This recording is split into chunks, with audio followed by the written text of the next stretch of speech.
नमस्कार, आदाब। Crime petrol Dastak में आप सबका स्वागत है।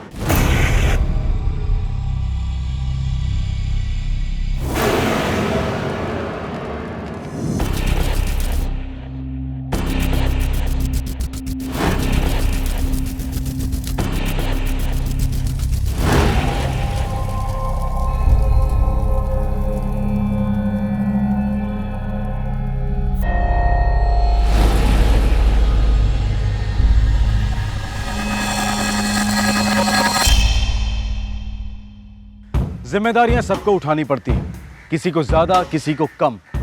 लेकिन एक जिम्मेदारी होती है अपने आप की तरफ, अपने सपनों और सुकून की तरफ। जब इस जिम्मेदारी की कुर्बानी चढ़ती है तो पीड़ित घुटने लगता है। ये एक दस्तक होती है कि घुटन के मारे सांसें रुकने वाली हैं, पर अक्सर ये दस्तक भी घुटी हुई होती है, दबी हुई होती है और बहुत देर से सुनाई देती है। अप्रैल 2011, घाटकोपर, मुंबई। ओम जयंती मंगला काली भद्रकाली कपालिनी दुर्गा क्षमा शिवा दात्री स्वाहा।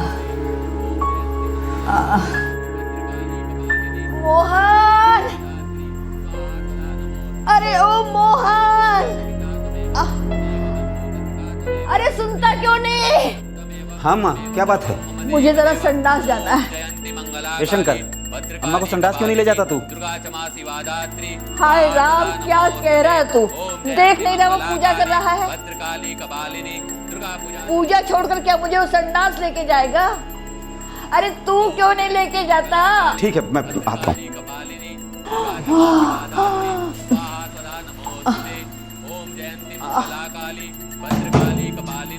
अरे ओ मोहन, तूने यहाँ कुर्सी बिठवाने के लिए कहा था ना? तू जानता नहीं अम्मा को कितना दर्द होता है। कल तनख्वाह मिलेगी अम्मा, तब लेता हुआ आऊंगा। शाम को जरूर लेते आना।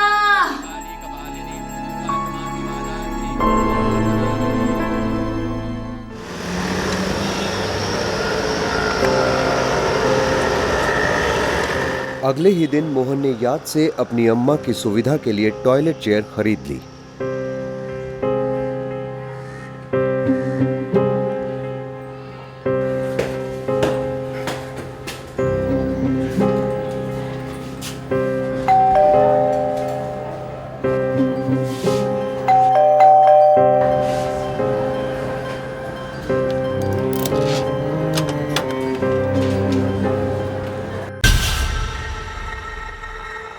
अम्मा,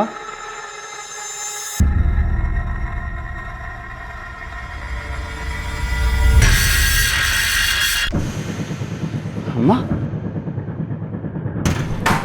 अम्मा, अम्मा, शंकर,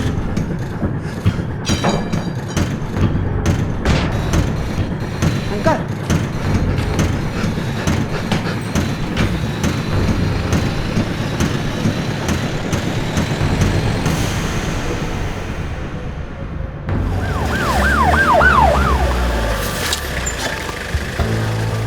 चलिए पीछे हटिए, साइड में हुई, साइड में हुई।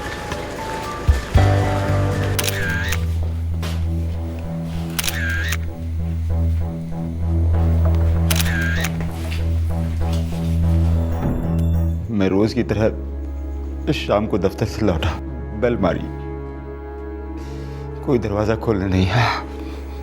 मैंने दरवाजा खोला और अंदर आ गया।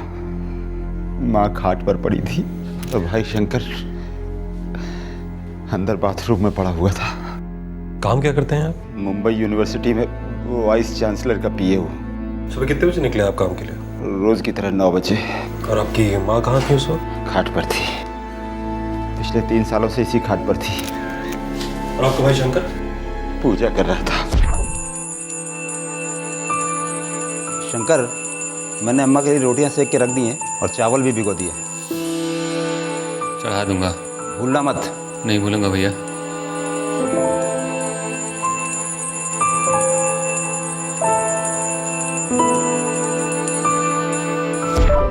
करता क्या था? पूजा करता था। पंडित था? नहीं, उसकी मेंटल कंडीशन ठीक नहीं थी। पहले वो एक होटल में वेटर था और एक दिन अचानक पूजा करने लगा। तब से वो पूजा पाठ में ही लगा रहता था। माँ शारीरिक रूप से लाचार थी और भाई मानसिक तौर पर। हाँ,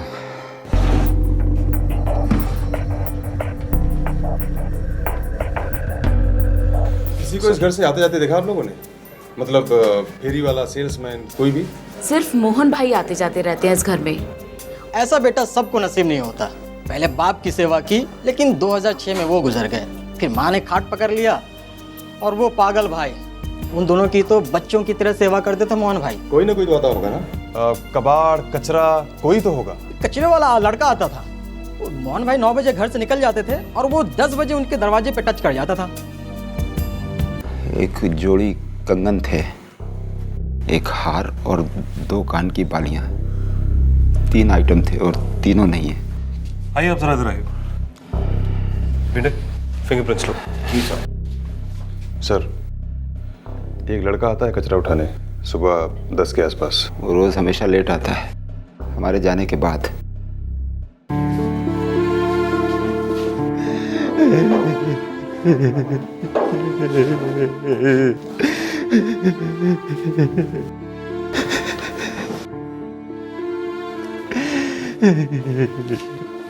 आपके भाई का कोई दोस्त?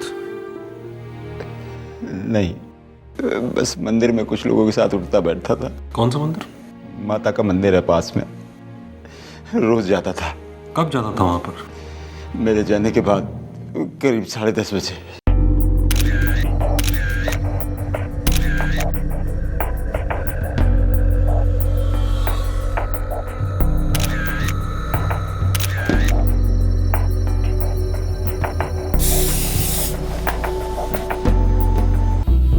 दो कंगन, एक हार और एक जोड़ी कान की बालियों के लिए 2 भयंकर हत्याएं। एक पीड़ित 79 साल की अपाहिज महिला और दूसरा उसका मानसिक रूप से अस्वस्थ बेटा। जाहिर है सवाल यह था कि उनका हत्यारा कौन था। कौन था यह बेहद क्रूर और लालची इंसान जिसमें इंसानियत की एक बूंद तक नहीं थी। औरत को स्ट्रैंगुलेट किया गया। ये देखिए, इसको गला दबाकर मारा गया है। और ऑफिसर शंकर की लाश की क्या रिपोर्ट है? इसके सर पे चोट के 3 निशान हैं। इसकी मौत हेमरेज से हुई है। और मर्डर की टाइमिंग? टाइमिंग डिक्लेयर करने में थोड़ा सा वक्त लगेगा, कल तक हो जाना चाहिए। मैं रोज सुबह 10 बजे के आसपास जाता हूँ साहब वहाँ कचरा उठाने के लिए। तू कल गया था ना उस घर में? नहीं, मतलब घर के अंदर नहीं गया था साहब, कभी नहीं जाता। क्या है ना, सब लोग अपना कचरे का डिब्बा घर के बाहर ही रखते हैं, तो मैं वहीं से उठाता हूँ। देख सच बोल, नहीं तो मैं तेरे को उठा लूंगा, समझा तू? आई शपथ, मुझे नहीं पता कल उस घर में क्या हो रहा था। जब कल घर गया था तूने क्या देखा वहाँ पे? मैंने अपना कचरा उठाया, काम किया और कट लिया वहाँ से। कुछ तो देखा होगा। हाँ, वो शंकर मोहन का भाई, वो तब भी पूजा कर रहा था? कर रहा होगा साहब, पर मेरे को नहीं लगता कि वो कल पूजा कर रहा था। क्यों? मैं जब भी वहाँ जाता हूँ ना, तो उसकी पूजा की टिंग टिंग टिंग टिंग सुनाई देती है। कल वो नहीं सुनाई दे रही थी। घाटकोपर इलाके के हर हिस्ट्री शीटर का राउंड अप हुआ। काफी पूछताछ हुई, पर कुछ हाथ नहीं लगा। सर, इलाके के बाहर का लगता है कोई। लेकिन किसी बाहर वाले को अंदर की इतनी इंफॉर्मेशन कैसे थी? कैसे पता था इस बाहर वाले को घर में सिर्फ एक ठीक ठाक आदमी है जो सुबह 9 बजे से शाम के 6:30 बजे तक बाहर रहता है? फिर तो सर कोई कॉलोनी का हो सकता है। और अंदर जाओ राणे, ये कोई दोस्त या रिश्तेदार है जिसे अच्छी तरह से पता था कि एक बूढ़ी अपाहिज औरत और एक मेंटल आदमी कुछ खास टेंशन नहीं दे सकते। और राणे, ये मर्डर ऑन द स्पॉट नहीं हुआ, पहले से प्लान था।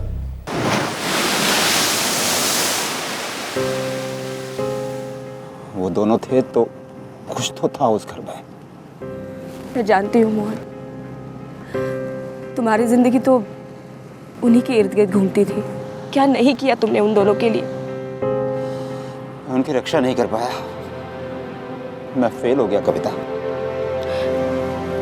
मोहन, जो भी हुआ वो तुम्हारे हाथ में नहीं था, फिर क्यों अपने आप को टॉर्चर कर रहे हो?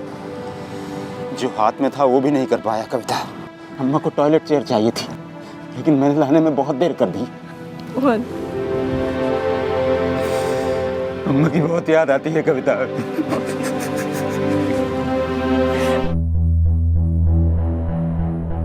नहीं सर, इस तरह का तो कोई आदमी नहीं रहता कॉलोनी में। साहब, मोहन भाई को हम लोग बहुत मानते हैं। एकदम भगवान के आदमी है बेचारे, और उनके बारे में तो कोई बुरा सोचेगा भी ना, पाप लगेगा उसे। और उन तीनों का आपस में रिश्ता कैसा था? लड़ाई झगड़ा होता था? कौन से घर में बर्तन नहीं खटकते, और वैसे भी वो घर तो सारा मोहन भाई के सर पर ही था।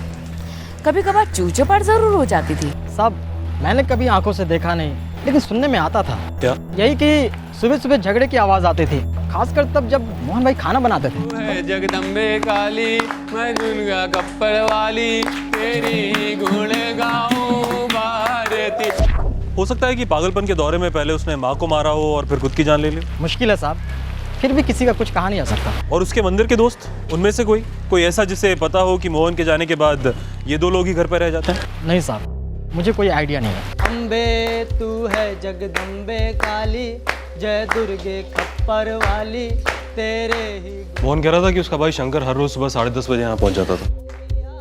सर इनमें से ही कोई होगा, आरती के बाद उसका पीछा किया होगा। या फिर हो सकता है कि शंकर खुद उसे साथ में लेकर गया हो सकता है सर। सर शंकर एक भी दिन पूजा नहीं छोड़ता था, बारिश हो या जो भी, रोज हाजिर होता था। लेकिन उस दिन आरती में नहीं आया। पक्का? पक्का सर, पिछले 1 साल से उसने एक भी दिन मिस नहीं किया। मोहन 9 बजे घर से निकला और शंकर 10:30 बजे तक मंदिर नहीं पहुंचा। तो जो कुछ भी हुआ इसी बीच में हुआ, 9 और 10:30 के बीच में। हाँ सर, लेकिन हुआ क्या होगा? अजीब है, शंकर मंदिर की आरती में नहीं गया उस दिन। कैसे जाता मिस्टर मोहन? जिंदा ही नहीं था बेचारा। कोई ऐसा आदमी है जो आपकी दिनचर्या के बारे में जानता है, जो आपके घर के डिटेल्स जानता हो? कभी आपको ऐसा लगा कि कोई आपका पीछा कर रहा है या फिर आपकी मूवमेंट पे नजर रख रहा है? काम में ही इतना उलझा रहता था कि नजर घुमाने की फुर्सत ही नहीं थी। लेकिन अब फुर्सत ही फुर्सत है।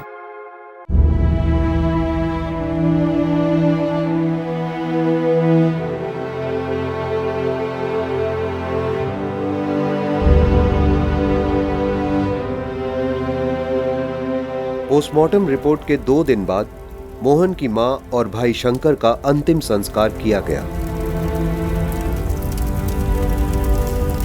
पुलिस की तहकीकात एक पॉइंट पर आकर रुक गई।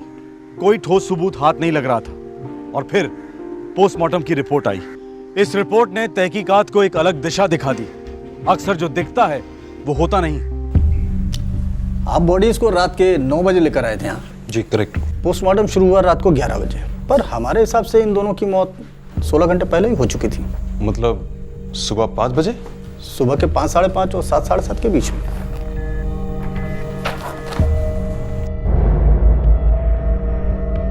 सर ये मोहन तो सुबह 9 बजे घर से निकलता है ना? ये कैसे हो सकता है? घर से निकलने से पहले अम्मा से बात करके निकला था मैं। पक्का बात हुई थी आपके? अम्मा, आज आपके लिए टॉयलेट चेयर जरूर लेकर आऊंगा।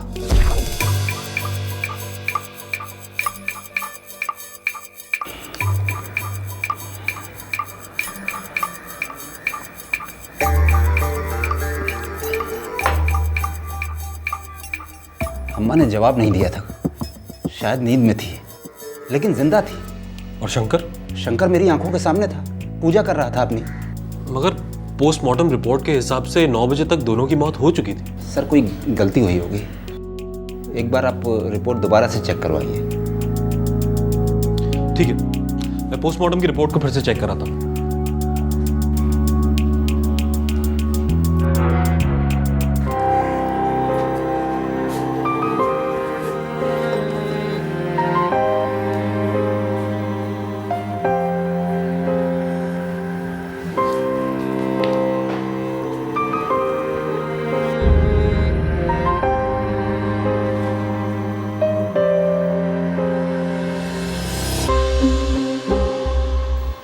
मोहन, चाय। मोहन, चाय नहीं बनी अभी तक। चक्कर आकर बेहोश हो जाऊंगी तब बनाओगे क्या? 2 मिनट अम्मा, हाथ मुंह धो लूं फिर चाय चढ़ाता हूँ।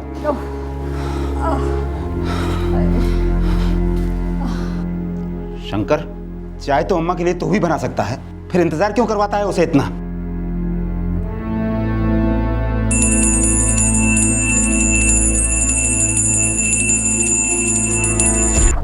आसान नहीं था सब कुछ, थक जाता था कविता। पता है मुझे, सबके बस की बात नहीं इतनी मेहनत करना, इतनी सेवा करना। काफी कर लिया तुमने, अब मैं तुम्हारी देखभाल करूंगी।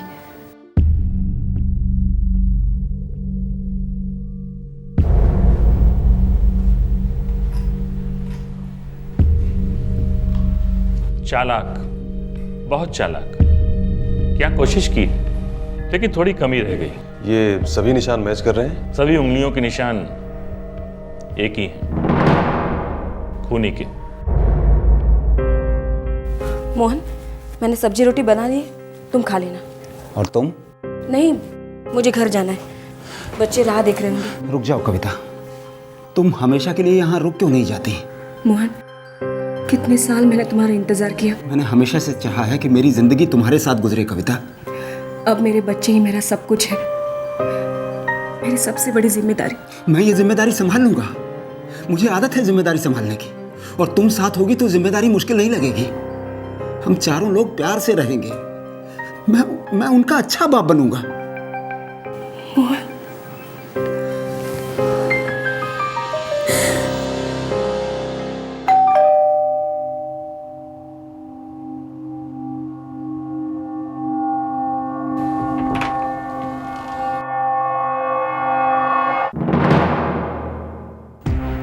अरे आप, कुछ बात आगे बढ़ी क्या? बात तो काफी आगे बढ़ी है। क्या पता चला? आप थाने चलिए, वहीं सब पता चल जाएगा। आपने कहा था कि एक ही चाबी है घर की, जो आपके पास रहती थी। घर की एक ही चाबी है बस, वो मेरे पास रहती है। हाँ, मैंने कहा था। और उस दिन जब आप दफ्तर से लौटे तो वो चाबी आपके पास थी, उसी से आपने दरवाजा खोला। हाँ, ऐसा ही हुआ था। क्यों? जरा दिमाग पे जोर डालिए। आपने कहा था कि आपका भाई 10:30 बजे आरती के लिए चला गया होगा रोज की तरह।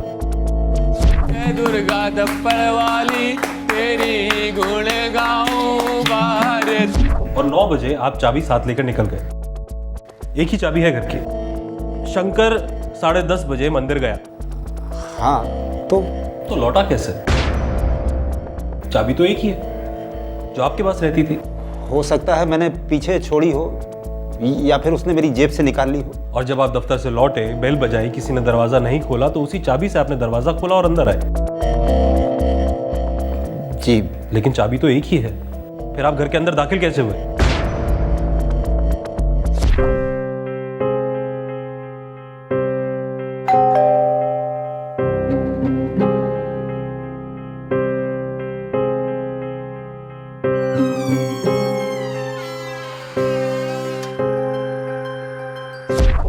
दरवाजा खुला था, मैंने धक्का दिया और अंदर आ गया। सच? मैं झूठ क्यों बोलूंगा?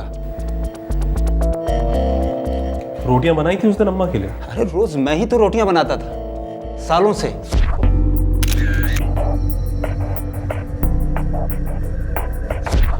हमारी फॉरेंसिक टीम ने आपकी किचन की अच्छी तरह से छानबीन की और एक चावल का दाना भी नहीं मिला वहां पर। यहां तक कि आपका कचरे का डब्बा भी एकदम साफ था। शंकर को सफाई की बहुत ज्यादा चिंता रहती थी, इसलिए मंदिर जाने से पहले वो पूरे घर की 2 बार सफाई करता था। हमने ये पोस्टमार्टम रिपोर्ट 2 बार चेक कराई और ये रिपोर्ट साफ साफ कहती है कि आप ही की सफाई में दाग है। मर्डर सुबह 5:30 और 7:30 के बीच में हुआ और उस वक्त आप घर पर मौजूद थे। झूठ है। रोटियां नहीं बनी उस दिन अम्मा के लिए? खाई नहीं उन्होंने? क्योंकि रोटियां बनी ही नहीं थी, क्योंकि अम्मा रही ही नहीं। उनके पेट में कुछ भी नहीं था, बस पिछले दिन का कुछ खाना था, अम्मा का आखिरी खाना। बताइए मिस्टर मोहन, क्या आपका हाथ है? मुझे कुछ समझ में नहीं आ रहा है, किस हाथ की बात कर रहे हैं आप? इस हाथ की फिंगरप्रिंट रिपोर्ट। शंकर को सरिये और पत्थर से ढेर किया गया और अम्मा का कत्ल कपड़े से हुआ। सरिया, पत्थर और कपड़ा तीनों पर एक ही हाथ के निशान है, उस हाथ के जिसने एक पानी का ग्लास थामा था यहां हमारे सामने।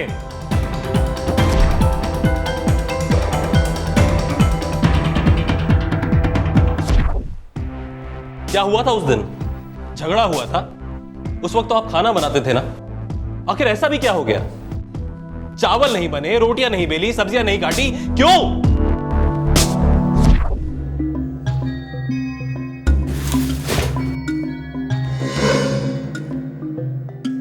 ऐसा कचरा रोज देखने को नहीं मिलता साहब। इतना ताजा ताजा आटा कौन फेंकेगा ना।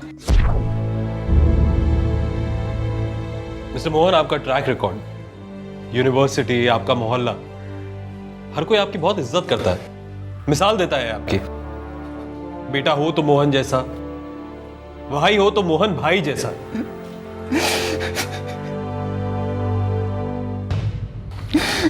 कोई तो बहुत जबरदस्त कारण रहा होगा कि आपने उन दोनों लोगों को मार दिया जिनके लिए आप जीते थे।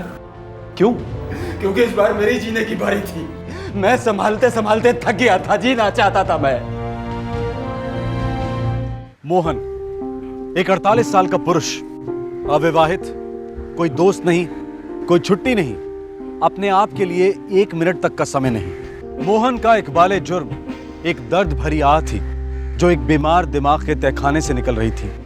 हर चीज के लिए मोहन ये कर, मोहन वो कर, मोहन ये नहीं किया, मोहन वो नहीं किया। मैं करता था, सब कुछ करता था, चुपचाप करता था और किसी चीज के लिए ना नहीं करता था। हर चीज की जिम्मेदारी अपने ऊपर ली। सबसे पहले बाबा की, फिर माँ और शंकर की जिम्मेदारी, दोनों की एक साथ। ओफो, आज भी गुड़ और रोटी, कल भी गुड़ और रोटी खाई थी, परसों भी गुड़ और रोटी खाई थी। हाय, कभी तो तीखी सब्जी बने, दाल बने, पता तो चले अम्मा की कितनी इज्जत होती है। अपने शंकर से बोल कि पहले होटल में काम करता था, एक से एक चीजें बनाना जानता है। तू तो दिमागी हालत जानता है ना उसकी। हाँ, ये अच्छा बहाना है। किसी काम के लिए कहो दिमागी हालत ठीक नहीं है, और किसी दिन मेरा दिमाग खराब हो गया ना तो ना ये गुड़ मिलेगा और ना रोटी। क्यों चिंता करते हो? सब गुड़ और रोटी तो दाता देते हैं, माता देती हैं। हाँ, तो अपनी दाता और माता से बोल कि तेरा ये पूजा का ढोंग बंद करवाएं और तुझे अच्छी जगह पर काम पर लगवाएं। मोहन, दिल मत दुखाओ उसका। हाँ, एक ये दिल वाला बच्चा है और एक तुम दिल वाली बची हो। मेरे अंदर तो पत्थर है, पत्थर। कुछ महीने में मैं 49 का हो जाऊंगा, फिर 50 का हो जाऊंगा और मेरा कुछ नहीं है, फैमिली नहीं है। और मोहन और अम्मा भी तो फैमिली ही थे ना। हाँ, मैं भी यही समझता था, लेकिन वो दोनों, अम्मा सिर्फ शंकर को प्यार करती थी क्योंकि उसकी मेंटल कंडीशन ठीक नहीं थी, लेकिन वो ये नहीं देख रही थी कि हर रोज मैं फिसल रहा हूं, पागलपन दस्तक दे रहा है यहाँ पर। उसके लिए मैं सिर्फ एक कोलू के बैल की तरह था, बस। मुझे जरा संडास जाना है। ये शंकर, अम्मा को संडास क्यों नहीं ले जाता तू? हाय राम, क्या कह रहा है तू? देख नहीं रहा वो पूजा कर रहा है? ठीक है, मैं उस रोज सुबह मेरे अंदर कुछ हुआ। रोज की तरह मैं खाना बना रहा था, लेकिन मेरा दिमाग उस सुबह रोज से कुछ ज्यादा ही डिस्टर्ब हुआ था। आवाजें आ रही थी अंदर से। मोहन, सोचो जरा, क्या वाकई शादी करके हम खुश रह सकेंगे? क्यों नहीं कविता, इसी एक चीज के लिए मैं तरस गया हूँ। मोहन, मैं विधवा हूँ, मेरे छोटे छोटे 2 बच्चे हैं, तुम्हारी अपाहिज माँ, भाई की हालत, कैसे संभालेंगे सबको? मिलकर संभाल लेंगे कविता, मिलकर संभाल लेंगे, बोझ बच जाएगा। बोझ दुगना भी तो हो रहा है मोहन।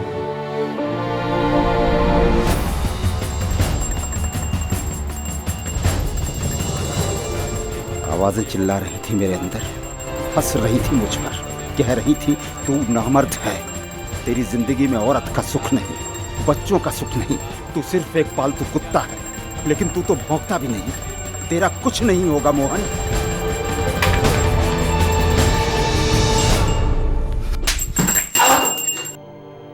एक चीज नहीं संभलती है, पता है क्यों?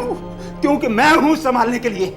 आज अगरबत्ती गिरी है, कल तू भी खाट पर लेट जाएगा और मैं तेरी टट्टी साफ करूंगा। अरे क्या हुआ? ये तेरा लाडला, अरे सुनकर भी सुनता नहीं है और देखकर भी देखता नहीं है, बड़ा भगवान का भक्त बना घूमता है कहीं का। जुबान संभाल के बात कर। अरे ये तेरा छोटा भाई है। अरे है, भाई नहीं है, और तू माँ है। अरे खून पी रही है मेरा रोज थोड़ा थोड़ा। अरे तुम दोनों पनौती हो मेरे जीवन पर, पनौती। चुप रह, पगला गया है क्या तू? पागल होने का हक इसे है, सिर्फ मुझे नहीं है। अरे मैं पागल नहीं हो सकता हूँ क्या? जय माता, जय माता। माता,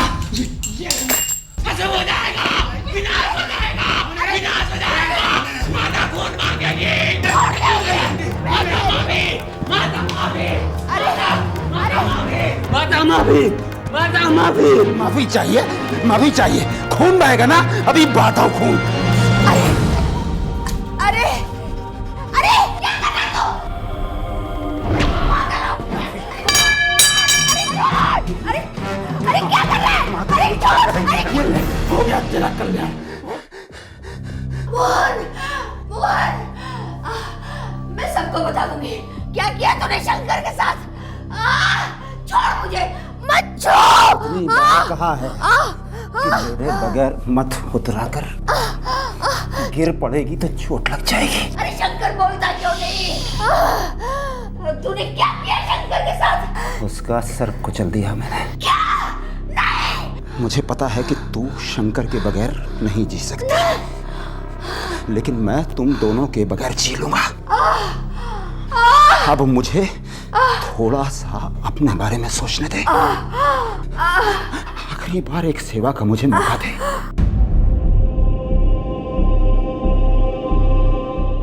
आज से तुम्हारी जिंदगी खत्म और मेरी शुरू।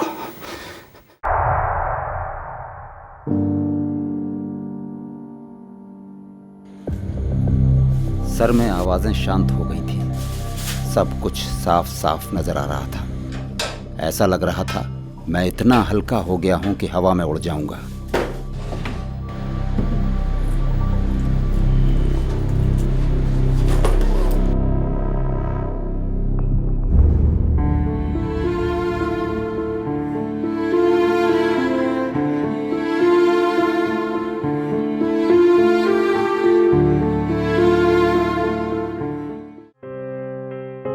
मैंने कुर्सी कहानी बनाने के लिए खरीदी। मुझ पर कोई शक कर ही नहीं सकता था। मैं तो मोहन भाई हूं, अच्छा आदमी, श्रवण का अवतार।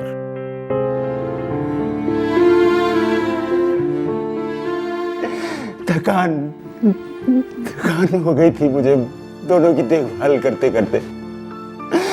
मैं खुद भी बूढ़ा हो रहा था, पागल भी। मैं बूढ़ा, पागल और अपाहिज हो जाता तो मेरी देखभाल कौन करता?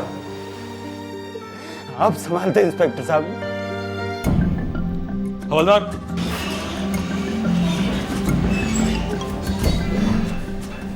मोहन से सारे गहने बरामद कर लिए गए।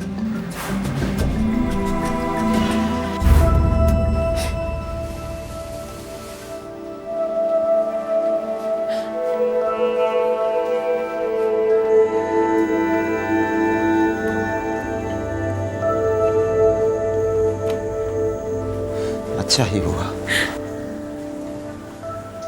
उस घर में उन दोनों के साथ तुम्हारे बच्चे, क्या जिंदगी होती। इसलिए जो हुआ अच्छा ही हुआ। लेकिन मार क्यों डाला मोहन, मार क्यों डाला? जीना चाहता था मैं, और मेरी जगह तुम भी होती तो शायद यही करती। कोई भी यही करता। नमस्कार, आदाब। क्राइम पेट्रोल दस्तक में आप सभी दर्शकों का फिर से स्वागत है।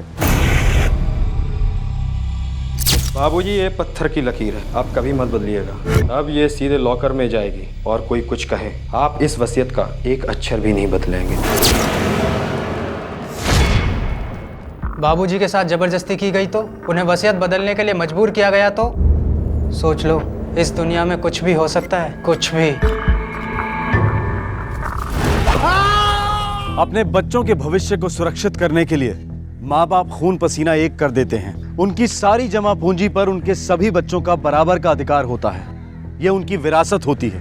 पर अक्सर कोई एक वंशज अपने आप को हिस्से से अधिक का हकदार समझता है। कभी कभी तो सारी की सारी विरासत हड़पने की फिराक में होता है। अगर ऐसा शख्स अपने पिता को उनकी वसीयत बदलने पर जोर देता है तो इसे जुर्म की दस्तक मान लेना चाहिए। नवंबर 2010, लखनऊ, उत्तर प्रदेश।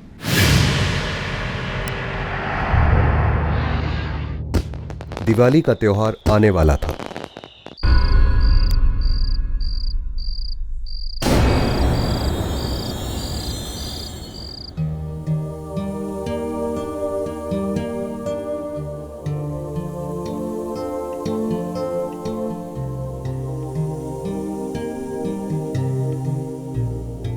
आओ राधा आओ। एक बात कहूँ गंगा जी? कहो। मेरी बड़ी इच्छा थी कि मैं अपने पति के साथ एक बार वैष्णव देवी के दर्शन कराऊं। मेरी भी बहुत तमन्ना थी, बहुत ख्वाहिश थी कि मैं अपनी पत्नी के साथ वैष्णो माता के दर्शन करके आऊं। शायद इसीलिए ऊपर वाले ने हम दोनों को जिंदा रखा है। और उसने अपार कृपा की है कि उसने हम दोनों को मिला दिया।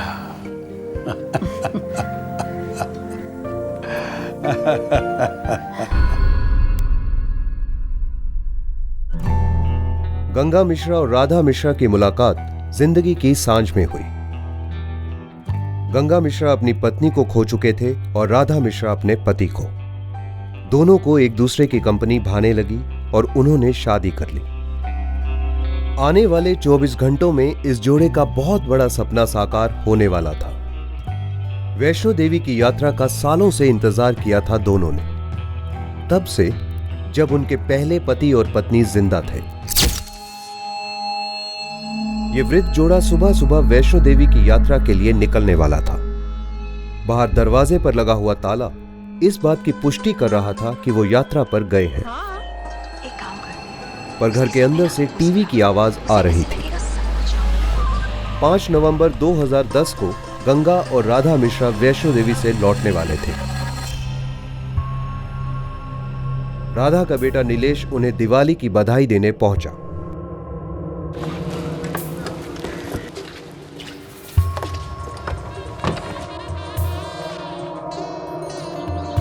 माँ और बाबूजी तो आज आने वाले थे, घर पे होने चाहिए थे।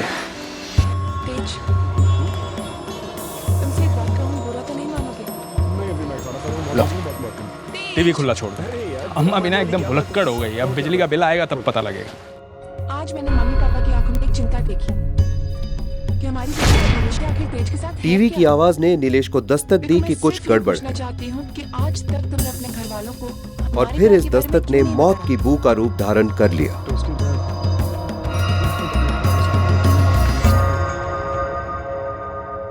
दुनिया के लिए राधा और गंगा मिश्रा दिवाली के 3 दिन पहले वैष्णो देवी की यात्रा पर जा चुके थे और ठीक दिवाली की सुबह वापस लौटने वाले थे।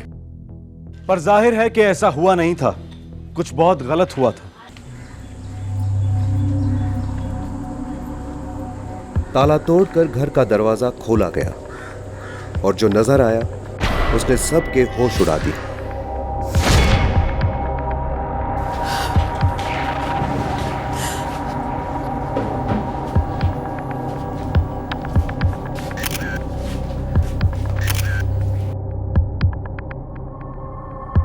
क्योंकि हर टेंशन का बलात्कार करने आ रहे हैं।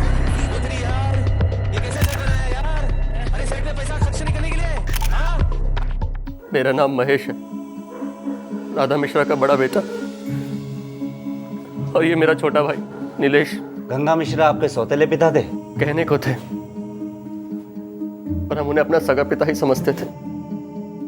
उतना ही प्यार, उतनी ही इज्जत जितनी हमने अपने पिता को दी थी। उनके वैष्णो देवी जाने के एक दिन पहले क्या तुम उन दोनों से मिले थे? सारी तैयारियां हमने ही करवाई थी। अम्मा, लो अम्मा आपकी टिकट और ये साथ में फोटो कॉपी भी। कॉपी क्यों की? अरे आप ही ने तो कहा था ना कि टिकट कहीं भूल जाऊंगी, एक्स्ट्रा लेके आना।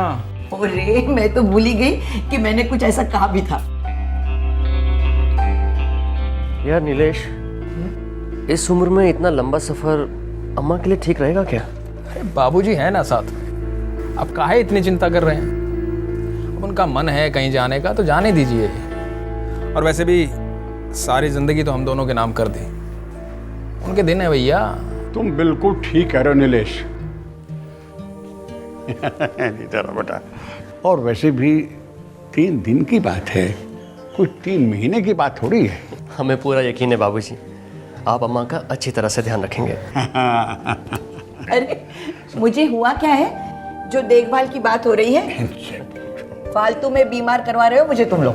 नहीं माँ, हम दोनों एक दूसरे को अच्छी तरह संभाल लेंगे।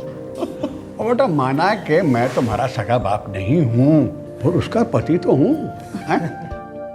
तुम दोनों का दिल बहुत बड़ा है जो तुमने हमारी शादी स्वीकार की। कुछ नहीं चाहिए अब बेटा, बस वैष्णव देवी के दर्शन हो जाए एक बार। और फिर देखो हम सब मिलकर दिवाली क्या धूमधाम से मनाएंगे, हैं? वो तो मनाएंगे ही। आप गंगा मिश्रा की बेटी हैं? जी हाँ, मेरा नाम विशाखा है और ये मेरे हस्बैंड ब्रजेश। आप उनकी इकलौती औलाद हैं? जी, बहुत साल पहले मेरी माँ का देहांत हो गया था। उसके कुछ साल बाद मेरे बाबूजी ने राधा जी से शादी की थी। आपके अपने बाबूजी से आखिरी बार कब बात हुई थी? जिस दिन माँ बाबूजी वैष्णो देवी के लिए निकल रहे थे, उसके एक रात पहले मैं उससे मिलने नहीं आ पाई थी, इसीलिए मैंने उन्हें फोन किया था। हेलो। प्रणाम बाबूजी। कैसी है बेटा तू? मैं बिल्कुल ठीक हूँ। अच्छा, अपने ब्रजेश बाबू कैसे हैं? ब्रजेश भी बिल्कुल ठीक है। बाबूजी, मैं कह रही थी कल आप लोग वैष्णो देवी के लिए निकल रहे हैं, तो मेरी तरफ से माँ के नाम पर 500 रुपए का चढ़ावा चढ़ा दीजिएगा। जरूर बेटा, जरूर। अच्छा, आपको याद है ना कि दिवाली के बाद आप घर आ रहे हैं हमारे? अरे दिवाली के बाद तेरे घर पे हम दोनों का आना हम कैसे भूल सकते हैं? पगली कहीं की। आप अपना और माँ का ख्याल रखिएगा। प्रणाम बाबूजी। विशाखा, बाबूजी की ऐसी हालत नहीं है कि इस उम्र में वो वैष्णो देवी के दर्शन करने जाए। हम कर भी क्या सकते हैं? आज तक बाबूजी ने कभी किसी की सुनी है क्या? क्यों? उस औरत की तो सुनते हैं, हर बात सुनते हैं। जब आप सभी को अपनी माँ और अपने पिताजी की इतनी ही चिंता थी, तो इस पूरे यात्रा के दौरान इन 3 दिनों में आप में से किसी एक ने भी फोन करके ये नहीं पूछा कि आपका हालचाल क्या है? हम नहीं चाहते थे कि उन्हें ऐसा लगे कि हम उन्हें डिस्टर्ब कर रहे हैं। हमने तो सपने में भी नहीं सोचा था कि ये सब हो सकता है। अब तो ये हो गया, इसलिए घर से जो भी चीज़ें गायब है वो आप बताएं, और इस केस की गायब कड़ियाँ हम ढूंढेंगे।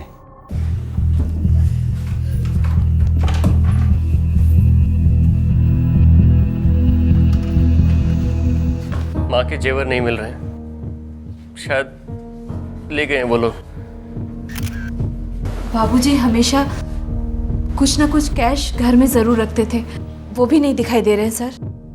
अभी का तो पता नहीं, लेकिन पहले बाबूजी अपना सारा सामान इसी लॉकर में ही रखते थे। बाबूजी, बाबूजी,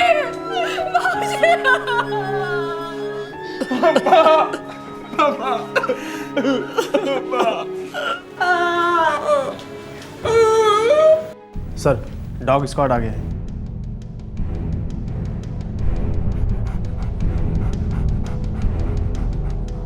पुलिस के स्निफर डॉग ने जुर्म की बू को सूंघकर हत्यारों के कदमों की तरफ इशारा किया। स्निफर डॉग पुलिस को गंगा मिश्रा की कोठी के बाहर तक ले आए।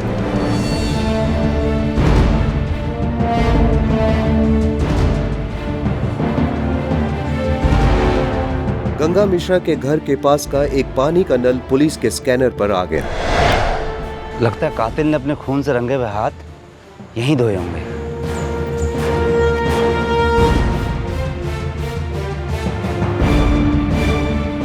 चाबियों का गुच्छा एक और महत्वपूर्ण सुराग साबित हुआ, जिसे स्निफर डॉग ने सूंघ निकाला। सर, ये चाबियों का गुच्छा उधर मिला।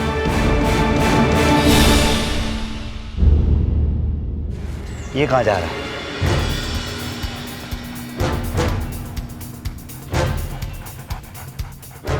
स्निफर डॉग अब एक घर की तरफ इशारा कर रहा था। किसका घर था ये? इशारा क्यों हो रहा था? जी, मालिक ब्रिज शर्मा जी हैं, लेकिन वो मिश्रा जी के घर गए हैं। जी, मेरा नाम ब्रिज किशोर शर्मा है। गंगा मेरा अच्छा दोस्त था कई सालों से। सालों की छोड़िए, फिलहाल तो आप मुझे पिछले 4 दिनों के हर मिनट का हिसाब दीजिए। तो क्या आप मुझ पर शक कर रहे हैं? हमारे डॉग स्क्वाड ने आपके घर की तरफ इशारा किया है, और फिर शक को यकीन में बदलते देर नहीं लगती। सर, एक चाबी घर के दरवाजे की है, बाकी सब अलमारी और ड्रॉर्स की है। तो बस अब इस केस का ताला खुल ही गया समझो। मृतक गंगा और राधा मिश्रा के घर की चाबियां भी इस पड़ोसी ब्रिज किशोर शर्मा के घर के पास पाई गई। गंगा से आखिरी बार मैं 1 नवंबर की शाम को मिला था।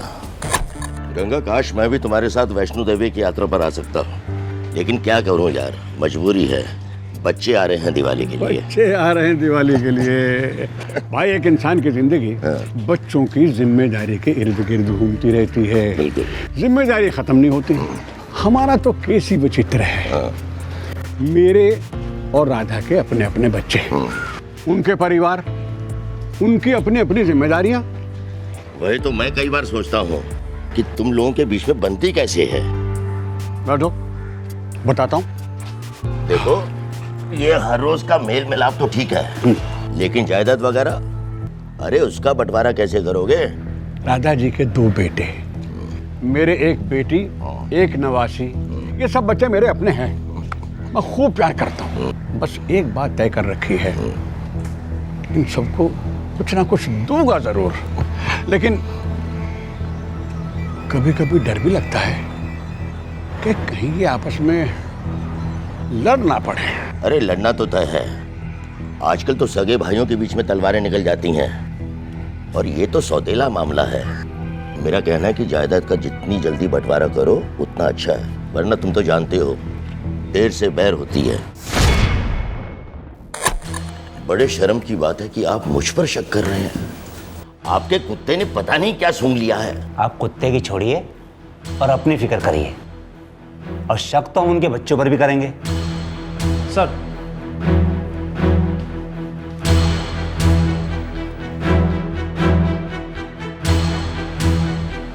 मिस्टर बृजकिशोर शर्मा, फिलहाल आप घर जा सकते हैं। जरूरत पड़ी तो आपको दोबारा याद करेंगे। मौका वारदात और चाबियों पर लगे उंगलियों के निशान बृजकिशोर शर्मा के नहीं थे, इसलिए उन्हें जाने दिया गया। सर, गंगा मिश्रा की पूरी जायदाद लगभग 75 लाख रुपए की है। क्या क्या है उनकी जायदाद में? घर है, थोड़ी जमीन है, थोड़ी कैश है, पेंशन पर थे। और ये राधा मिश्रा की प्रॉपर्टी? सर, राधा मिश्रा की प्रॉपर्टी तो पहले ही उनके लड़कों में बंट गई है। कोई और खबर? सर, गंगा मिश्रा के लॉकर का ताला तोड़ा हमने। फिर? वैसा का वैसा ही है, जेवर पैसे सब वैसे ही रखे। इन दोनों की तबीयत कैसी थी? सर, कोई खास मेडिकल खर्चा सामने नहीं आया है। पर मुझे एक चीज साफ दिखाई दे रही है कि दोनों कत्ल चोरी या डकैती की नीयत से नहीं किए गए। तुम ऐसा करो, गंगा और राधा मिश्रा के बच्चों पर अपने आदमी लगा दो। जी सर। मुझे लगता है खून ने ही खून बहा है। सवाल है क्यों? काफ़ी खून बहने से मौत हुई है। दोनों के गले एक जैसे चाकू से काटे गए हैं। क्या इन दोनों में से किसी ने भी अपनी जान बचाने की कोशिश नहीं की? राधा मिश्रा ने कोई खास कोशिश नहीं की, लेकिन गंगाराम जी ने जरूर कोशिश की होगी अटैकर से लड़ने की। इन्होंने चाकू छीनने की कोशिश की होगी। डॉक्टर साहब, कत्ल का समय क्या हो सकता है? एग्जैक्ट टाइम तो बताना मुश्किल है। इनके पेट के अंदर का खाना तकरीबन 3 दिन पुराना था। बॉडीज मिलने के 3 दिन पहले आखिर बार इन लोगों ने खाना खाया था। आपने अपने पिताजी को कितने बजे फोन किया था? यही कोई 11 बजे। क्यों? गंगा मिश्रा की बेटी ने उन्हें रात 11 बजे फोन किया था, और वे अगली सुबह 6 बजे अपनी बीवी राधा मिश्रा के साथ वैष्णो देवी के लिए निकलने वाले थे। तो इसका मतलब रात 11 और सुबह 6 के बीच ही वो खून इनके घर आए होंगे। और वो भी चाय पीने के बहाने। अजनबी तो चाय पीने आता नहीं, खास तौर से रात 11 और सुबह 6 बजे के बीच।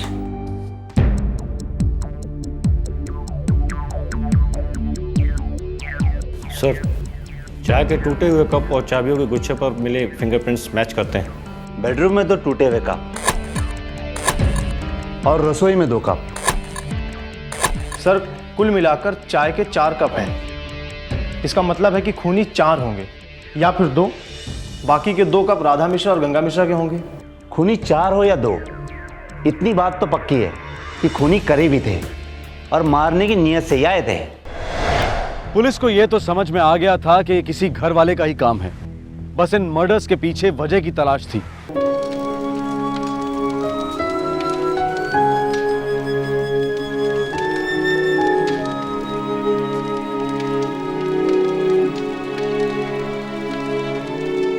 राधा मिश्रा के 2 बेटे हैं सर, महेश और नीलेश। दोनों वेल सेटल्ड हैं सर। और गंगा मिश्रा की बेटी विशाखा और उसका पति ब्रजेश।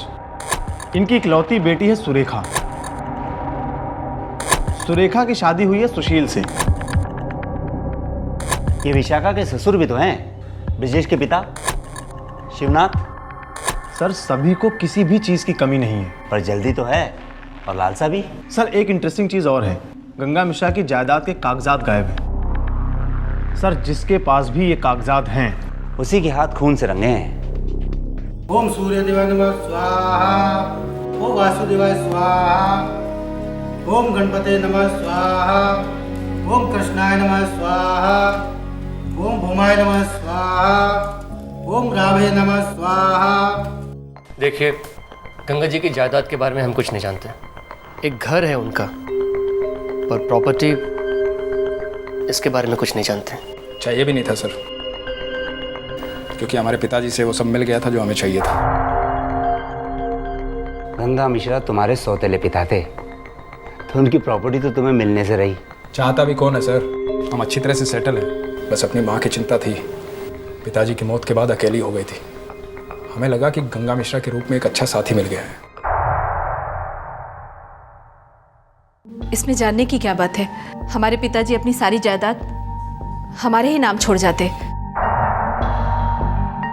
इकलौती हूं मैं। आपके 2 सौतेले भाई भी हैं, वो भी तो प्रॉपर्टी पे क्लेम कर सकते हैं। क्लेम की तो नौबत ही नहीं आती इंस्पेक्टर साहब।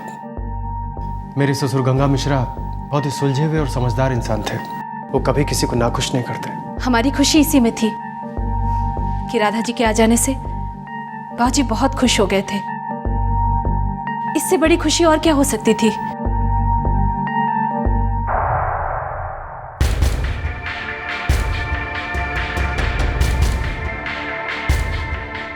सर, काम आसान नहीं था, पर मुझे लगता है कि हमें सबकी फिंगरप्रिंट्स मिल गई हैं। Very good. फौरन इन फिंगरप्रिंट्स को मैच कराओ।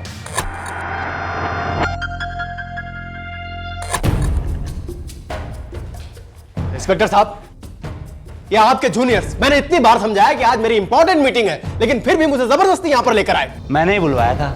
लेकिन क्यों? शक करने के लिए मैं ही मिला, और कोई नहीं मिला आपको? मिल जाएंगे, जल्दी क्या है। फिलहाल तो आप ये बताइए कि कत्ल की रात को आप कहाँ पर थे? अरे घर पर था, और कहाँ रहूंगा। पक्का? अरे हाँ भाई पक्का। पक्का झूठ? कत्ल की रात 1 और 2 बजे के बीच में तुम अपने ससुराल के आसपास गंगा मिश्रा के इलाके में थे। क्या क्या क्या क्या क्या कह रहे हैं? वही कह रहा हूं जो आपका सेलफोन रिकॉर्ड बता रहा है। अभी आप कहेंगे कि आप घर पर ही थे। मुझे याद आया। क्या याद आया ब्रिजेश जी? बहुत जरूरी काम था वहां पे। बिल्कुल, काम तो होगा ही। ये रहे फिंगरप्रिंट्स, आप ही के हैं। ये वो फिंगरप्रिंट्स हैं जो मुझे कत्ल की रात पी गई चाय के कप से और घर के चाबियों के गुच्छों से मिली थी। वो गुच्छे जो मुझे नल के पास मिली थी। और हमारे पास और भी सबूत हैं, ठोस सबूत।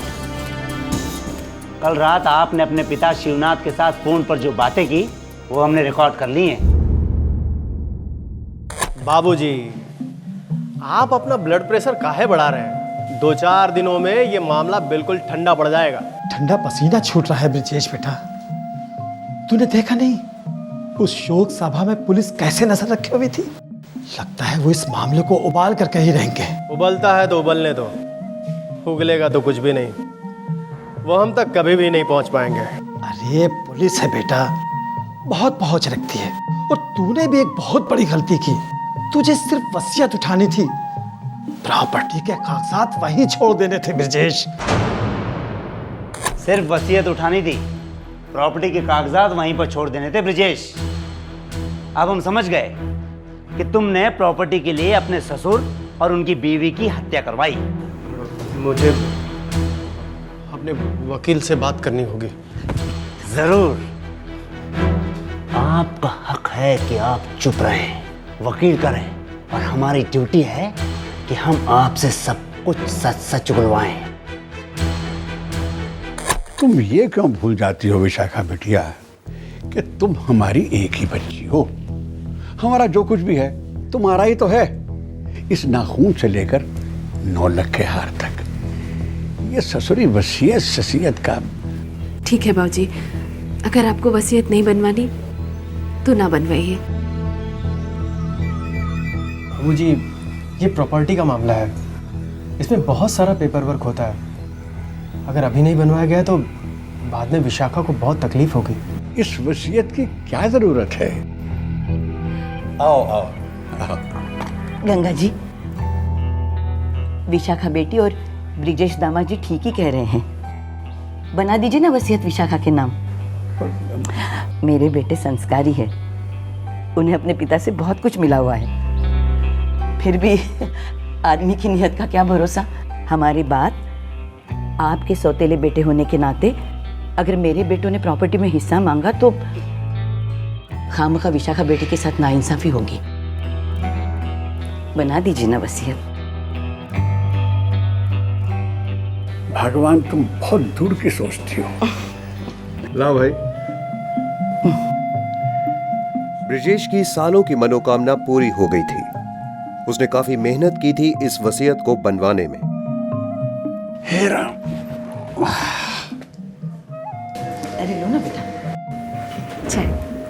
वसीयत तो बन चुकी थी, लेकिन ब्रिजेश को गहरा शक था कि राधा के बेटे भी वसीयत को लेकर कुछ न कुछ तिकड़म जरूर लगाएंगे। वो वसीयत वहां क्यों रहने दी? अरे तुम भी ना बस। बाबूजी, क्यों अपना ब्लड प्रेशर बढ़ा रहे हैं? अरे मैंने वसीयत साइन तो करवा ली ना। अगर मैं वसीयत मांग के रख लेता तो हद पार हो जाती। अरे लोगों को खामखा शक हो जाता। गोली मारो उनको और उस औरत के बारे में सोचो, वो बहुत कमीनी है और तेरा ससुर उसकी मुट्ठी में है। अरे जब वो उसके कहने पर वसीयत बहू के नाम कर सकता है तो उसके कहने से बदल भी तो सकता है ना। अरे कहीं राधा के बेटों के नाम कर गया तो? अरे मूर्ख हो तुम। नहीं ब्रिजेश, मैं बाबूजी से वसीयत नहीं मांग सकती। नहीं होगा मुझसे ये। क्या सोचेंगे वो हमारे बारे में? जो सोचना है सोचे, लेकिन एक बात याद रखना कि राधा उस विल को बदलवा कर रहेगी। पता नहीं इस बुढ़िया में क्या देखा तुम्हारे बाप ने। ब्रिजेश, एक चीज होती है प्यार, सुना है कभी?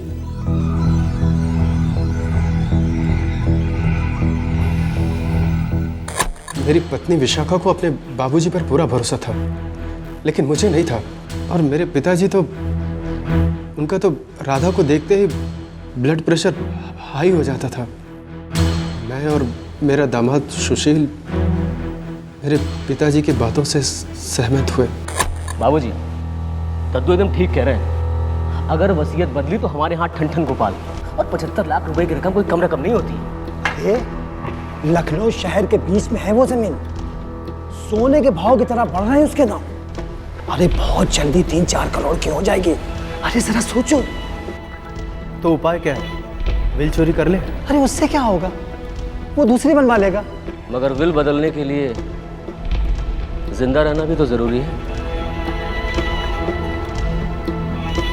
अरे तो इसमें इतना सोचना क्या है? ज्यादा सोचोगे तो राधा के 2 पिल्ले सारा माल हड़प कर ले जाएंगे, समझे?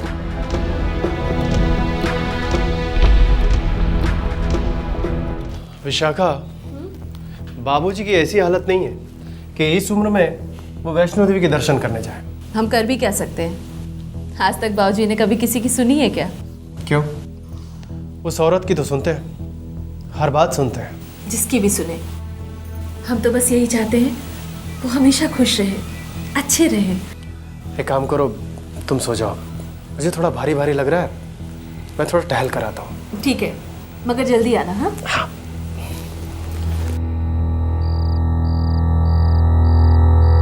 अटैक की पूरी प्लानिंग की गई थी। ब्रिजेश का दामाद सुशील हथियार साथ लाया था।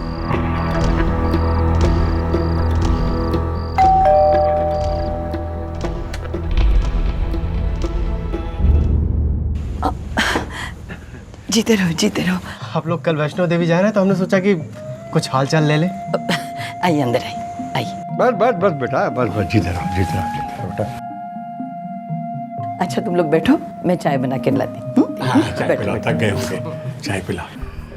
अब दद्दू, क्या है कि हमारा फेवरेट प्रोग्राम आ रहा है टीवी पर, तो हम टीवी ऑन कर लें? अरे दद्दू से पूछने की बात है, कर लो ऑन, तुम्हारा अपना घर है। हाँ। सो तो है। अब बाबूजी, दवाइयाँ सब रख ली है ना आपने? काहे की दवाइयाँ भाई, क्या हुआ है मुझे? भला चंगा हूँ मैं। दादू, मैं दादी की किचन में हेल्प करके आता हूँ। हाँ जाओ जाओ। दादी बन गई चाय? लाइए हम लेकर जाते हैं। अरे मैं लेके जाती हूँ ना बेटा। अरे हम लेकर जाते हैं ना। तुम भी ना, चल चल संभाल के। दो लोग गर्मा गर्म चाय, आप दोनों लोग पियो, हम 2 कप और लेके आते हैं। हाँ? लीजिए लीजिए चाय लीजिए।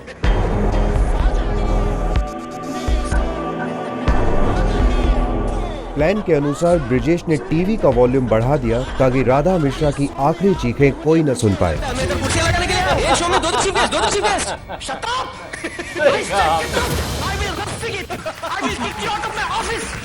सुशील बेटा तुम्हारी चाय कहाँ गई? वो दादी लेकर आ रही है।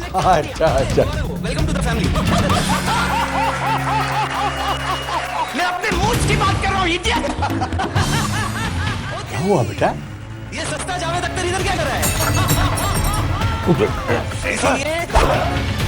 सुशील चलते हैं। हम तीनों में सबसे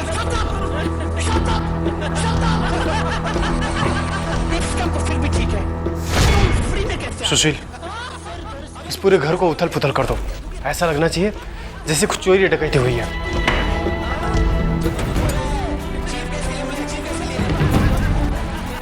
सुशील, हमें इन चाबियों को ठिकाने लगाना है और किसी को पता नहीं चलना चाहिए कि इस घर में 2 लाशें पड़ी हैं। ठीक है?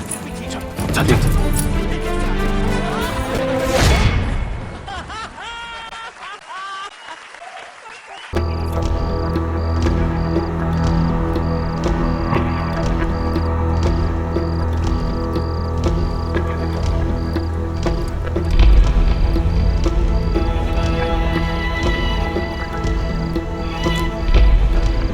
चाकू ध्यान से रखना, यहाँ वहां मत फेंकना। हथियार किसी को नहीं मिलना चाहिए। ठीक है? चल। सारा शहर हक्का बक्का रह गया था। सभी का मानना था कि बेरहम चोरों ने ही इस बूढ़े जोड़े की भी हत्या की थी। किसी को पता नहीं था कि ये केस चोरी का नहीं बल्कि करीबी रिश्तेदारी में पनप रही जलन और लालच का था। इस केस से जुड़े सभी मुजरिमों को गिरफ्तार कर लिया गया है। इस जुर्म का मास्टरमाइंड विशाखा का ससुर शिवनाथ, वो भी अब पुलिस की हिरासत में है। सभी मुजरिमों के खिलाफ चार्जेस फाइल किए जा चुके हैं।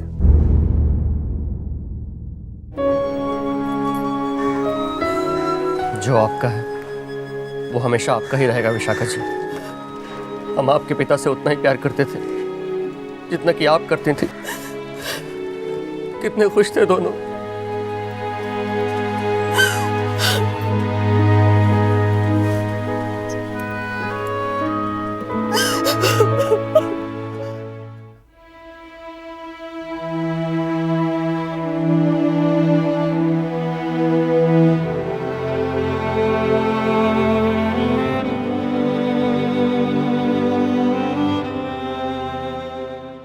इस केस में जुर्म ने एक नहीं बल्कि 2 बार दस्तक दी। पहली बार जब ब्रिजेश के जोर देने पर गंगा मिश्रा ने वसीयत पर साइन किए और दूसरी बार जब रात के 1 बजे ब्रिजेश ने मिश्रा खानदान के दरवाजे पर दस्तक दी। अगर पहली दस्तक के वक्त ही गंगा मिश्रा संभल जाते और वसीयत बनाने की बजाय अपनी बेटी से खुलकर बात करते तो शायद आज गंगा और राधा मिश्रा जिंदा होते।